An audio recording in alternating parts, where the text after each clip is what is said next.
Well, joining me now live from Washington is author and historian Dr. Webster Griffin Tarpley. With us live from London, member of the Syrian Social Club, Mr. Haytham al-Sibahi, and also via Skype from Madison, founding member of the Muslim Jewish Christian Alliance, Mr. Kevin Barrett. Thank you very much, gentlemen, for being with us. My first question to Mr. al-Sibahi in London. Mr. al-Sibahi, the mainstream media are calling them rebels seeking to topple Bashar al-Assad. The question that I want to put to you first is, who do you think these rebels are? Where are they getting their weapons from? And why have they chosen to violate the truce? Well, I mean, this is so-called rebels. They are a mixture of a different terrorist group. They are the Muslim Brotherhood, plus some from Al-Qaeda, plus some fundamental Islamists from North Lebanon, backed with some Wahhabis and some Salafis. These people, they got the arms through the north of Lebanon. There is another element in Libya, in Tunisia, supplied arms to south of Turkey, and they were smuggling the arms through that border to Syria. They want to stabilize the situation. This type of a group, they don't have one command center. They are not controlled by so-called any organization. They are splinter groups. They are just there to cause destruction, to kill, maim, and actually break the Syrian, what you call the infrastructure. This type of group, they thrive on those type of operations, and they just push for chaos in the country. Right. Well, Dr. Tarpley, let's put this question to you as well. I guess they're in London saying these are splinter groups, not necessarily being commanded from a central centre. Do you think that these are groups that we could call them the arms of some other rather states, some other politicians deciding what they should do in Syria? How would you describe them? I think there is a significant degree of centralization in the following sense. It's the NATO states plus the reactionary feudal monarchies of the Gulf, the Qatar, Saudi Arabia, and others. And the history of this, I think, is interesting. You're dealing with death squads. They are indeed terrorists, but they're the kernel, the hard core, the main force of what's causing the trouble in Syria are these death squads. And where did they come from?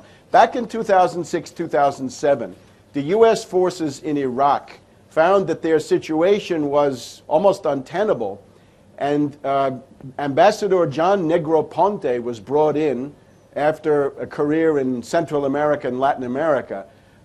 He was found that wherever Negroponte showed up in Central America and Salvador, that death squads would appear and begin essentially targeting population groups that the U.S. wanted to attack or wipe out.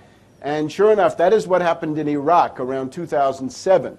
Negroponte arrived, death squads appeared. Now, the death squads in this case were Sunni extremist fanatics drawn from many, many areas, drawn from Saudi Arabia, from faraway points in the world. They began killing Shiites in particular in Iraq, and that is what led to the civil war in Iraq in those years, 2007, 2008. That is what allowed the United States to maintain a presence in Iraq. Now, at the time that Negroponte did this, he was working with a man named Robert Ford. It was his right-hand man.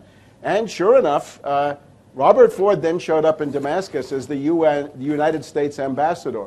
I would add that in 2007, 2008, the original death squad plan, known as the Salvadoran option, included Syria. Syria was regarded as a unit with Iraq, and so what they were doing is setting the basis at that time. They merely needed to develop it further. So I think you've got death squads in the center of it, and then of course they're joined by indigenous fanatics, indigenous criminal elements, and then there is a thin veneer of civilians who are interested in political reform. The thing is that they get lost in the shuffle. My Right. own visit to Homs and Banyas last year, this was never a peaceful rebellion. It was always armed. It was always based on killing, and it was Right, it's so not Dr. that they're Tarpley, what you're responding suggesting through is self-defense to that Assad. this is a prelude to civil war, you say, and this could lead to a military intervention. But before we continue with that discussion, I'd also like to bring in Dr. Kevin Barrett on this. Dr. Barrett, until recently, when the armed groups did attack government targets and planted bombs, according to the Syrian regime, mainstream media would accuse the government itself of being behind these attacks and rejected any responsibility by the armed groups. But this has changed since a few days ago. For example, news outlets reported that armed opposition groups were responsible for the attacks on Tuesday that killed several people. Do you think there's a reason for this change? That's a very good question. It's another example of people like Webster Tarpley being far, far ahead of the mainstream media. He was actually there in Syria reporting that these groups were attacking civilians and committing terrorism, basically firing on people from rooftops and so on, and that the whole situation was being misreported by the mainstream media and by Al Jazeera and so on. So I think it may be a case of the mainstream media finally being caught up with by reality. That is, at some point they're overtaken by reality and they can't continue to try to report it as if only one side is doing all the fighting, when in fact it's the other side that's the instigator of the armed clashes. So I'm glad to see that the media is finally reporting the fact that there are these terrorists destabilizing Syria, and they're there on a mission from NATO and from the U.S., and as Webster said, they're there probably as a sort of outgrowth of what happened in Iraq under Negroponte. But I don't expect that the mainstream media is going to fill in the details and paint the kind of picture that would allow people to actually understand what's going on. We do have to add that I think that the civilians desiring reform in Syria are perhaps a more significant factor than Webster Tarpley has said. I think that there is a need for democratic reform in Syria, but it needs to be peaceful, it needs to be gradual, it needs to be done in cooperation with the current government, not by this kind of overthrowing the government through blood and mayhem, which is the destabilization strategy that's being deployed by the U.S. and NATO. Well, basically, the peace plan that's been proposed by Kofi Annan is about bringing this development to Syria in a peaceful way, isn't it? But at the same time, Mr. al-Sabahi, the Syrian government has been accused of killing more than 30 people on Monday in Hama. So who can say, basically, which side is breaking the truce now and which side isn't? Well, we know the stronghold of these terrorists are the area from Homs to Hama to south of Idlib. As Idlib is cleared now, Hama and Homs has a route to the north of Lebanon. And there is some elements of this terrorist, they're still mangling around that area. So from time to time, they come and they attack the checkpoints, some government installation, checkpoints also where the army is, and the army retaliating. And actually the security service look into these people, because to this type of attacking groups, because these groups, they don't belong to anybody. This group, they've just been infiltrated. They are infiltrated by some Saudi intelligence, they're infiltrated by the CIA, and they are used to just to damage the agreement. They don't want, of course, the Kofi Annan plan to go ahead, because it's not in their favor. They are at the moment, they changing tactics. They are trading in what we call human body parts. They are using child soldiers. Actually, also they're using, is really a shame to you. They're using handicaps and people with learning difficulties. They give them bags, they send them towards the army checkpoints, and they blow them out by remote controls. This type of groups, they thrive on chaos. They are not controlled. Right. So the Syrian security service and the army they have no, another option to look for these people and to fight them back and to clear them from those areas. Right. So most of these people who dies from this type of group, they are on exchanges with the army. Right. If we go ahead with the government's claim and also the analysis that we're hearing that these groups are after preventing this peace plan from working, Dr. Tarpley, who is going to benefit from the peace plan not working? If we say that countries like Saudi Arabia, like Qatar, Turkey, what the government in Syria says are the ones that are preventing this violence, what kind of a solution are they looking for then? And how would they benefit from something, the peace plan not working? Well, the U.S. and NATO goal, the U.S., the British, the French, NATO, it is regime change through some kind of coalition of the willing, assuming that they can't get their plan rammed through the UN Security Council because of the veto of Russia and of China. I think you can also see in the Security Council in the last couple of meetings, there's a clear division that Russia and China really would like this plan for observers to work in the sense of lowering the level of violence and pacifying the country. Certainly, there is a civilian opposition to the Ba'ath Party, and many of them that I met are actually in dialogue with the Ba'ath Party. They engage in the political process that has been provided, and indeed we're going towards elections at the present time. The goal, however, if you look at Hillary Clinton, Susan Rice, Alain Juppé, the last couple of days, they obviously don't want the observer mission to work in that sense. Now, I've been skeptical about the observers. However, we must concede to the Russians that it has had some effect. Naturally, the Western media still have all their articles. Activists claim this means the Syrian Observatory in London, which is a gaggle of Syrian expatriates of the Rifat Assad clique. Then there's the coordination, there's the Gouperan Khadam in Paris. So they compete with extravagant claims of deaths and so forth. We ought to hear what these observers have to say, but of course we've got to watch out, where did these observers come from?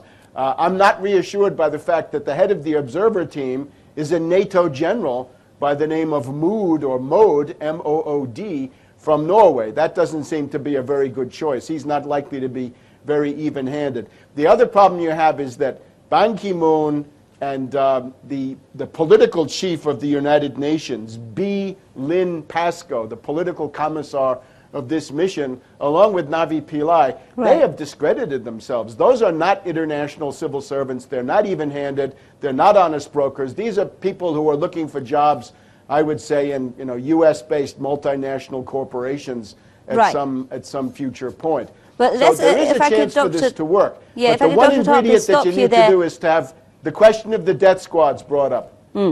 Right. I'd just like to go back to Dr. Barrett here and have his view. Dr. Barrett, will the truce hold for any longer, looking at the situation we are right now? And what's going to happen if it doesn't? Now, the West has called this the last effort to prevent Syria from falling into civil war. Is Syria going to collapse into civil war?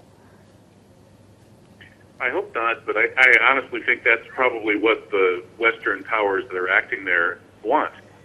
This is part of a larger strategy to destroy the Islamic world by fostering sectarian tensions and destabilizing. November 11, 2001, when this war on Islam went into high gear, and unfortunately, many of the world's Muslims are playing along with this. It's really unfortunate that groups like the Muslim Brotherhood, which have an honorable history in some areas at least, have fallen into this trap of these sectarian destabilization operations. We've seen this in Libya, we've seen it in Iraq, and now we're seeing it in Syria. At this point, it's just really sad to see the way that the Western powers claim to be after peace and human rights, when in fact they're operating in this long-term struggle to destroy the power of the Islamic world by breaking it up into tiny pieces. And of course, the primary beneficiaries of this are intended to be the Zionists, who will not have any significant opposition once the Middle East has been fragmented into tiny competing fragments. So I really call on the world Muslims to wake up and to realize that we need to solve these problems peacefully and in cooperation with our fellow Muslims. Right, and one way to tackle this peacefully, Russia and China, as well as Kofi Annan have been saying, Mr. al-Sabahi, is the option of dialogue, negotiation between the opposition, they say, and the government. But who are these opposition? Is there a united opposition, and does the opposition inside Syria share the same stance, for instance, of the opposition abroad? We've been seeing parts of the opposition calling, for instance, for outside military intervention. So what do you think about this? Well, there is two types of opposition. There is opposition, which we call them, normal opposition inside Syria. Some of them is outside. But we are not talking here about the delusional council, the SNP. These people who been calling day by day for NATO to attack Syria, for interference from outside forces. These people now have no place. And we can see them actually, they just went to the side. Now there is a situation in Syria, and there is two parts to that situation. One is there is what so-called some of the international community, like United States, France, Britain, other countries, who they are negotiating some condition after they lost on the ground. And there is the other part of it, this uncontrolled terrorist. I want to come to one point about the civil war and the sectarian fights in Syria. There is two sides to this. There is the terrorist side, who is killing, maiming, blowing, using all of the horrible tactics. And there is one side who they are pro-government.